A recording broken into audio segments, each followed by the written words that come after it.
We've had some redistricting in upstate New York a couple of times, but I just want to say good morning and thank you again to my colleagues for being here. This is really important, and I wish I could say that I am surprised by what we're witnessing, but this is exactly what happens when the Democratic Party surrenders to its most radical fringe.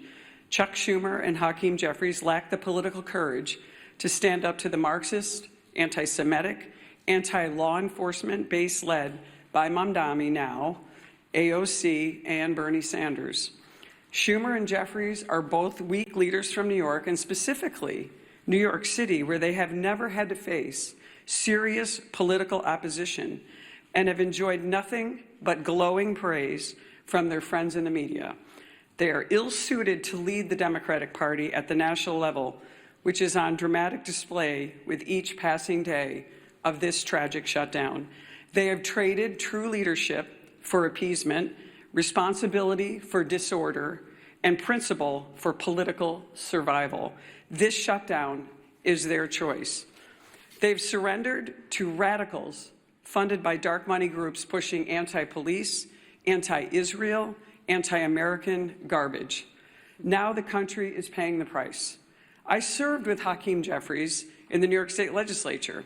He sat right next to me. I've seen this playbook before, as have my colleagues in New York who also served in the legislature. It is the same corrupt Albany routine. Reward insiders, punish taxpayers, and blame everybody else. Today, it is something far worse. A movement run by socialist, Marxist activists. I don't like to call them socialists, they're really Marxist, and extremist networks, and they have hijacked the Democratic Party.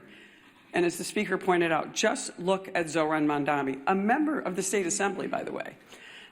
He actually defeated a fairly liberal member of the Assembly, who is, in a narrow election, but there he is in the State Assembly. He is the face of the new far-left coalition, and make no mistake about it, the new leader of the New York Democratic Party. His campaign is not grassroots. It's bankrolled by Soros money, radical clerics, and communists working together to push a Marxist agenda in America's largest city. Schumer and Jeffries will not stand up to this movement. We've seen this because, as the Speaker pointed out, they're terrified of it. They have built their political survival on appeasing the far left, and now our entire country is being held hostage by it. They cannot open the government without angering the radicals who radically run their party. The Democratic Party is now controlled, as I said, by the Marxist activists, dark money donors. This is not a grassroots effort. And anti-American ideology is dominating this. And they would rather destroy the system than to lose power. And unfortunately, Leader Jeffries and Leader Schumer are just succumbing to this. New Yorkers are already paying the price, and we have been paying the price. From Albany's Medicaid for Illegal scheme to Mamdani's socialist city agenda, working families are being crushed under taxes, mandates, and ideology. And if we don't stand up, the damage will not end at the Hudson. It will reach every corner of upstate New York and across this country. We are here to fight for the men and women who build, farm, serve, and raise families across New York and our nation.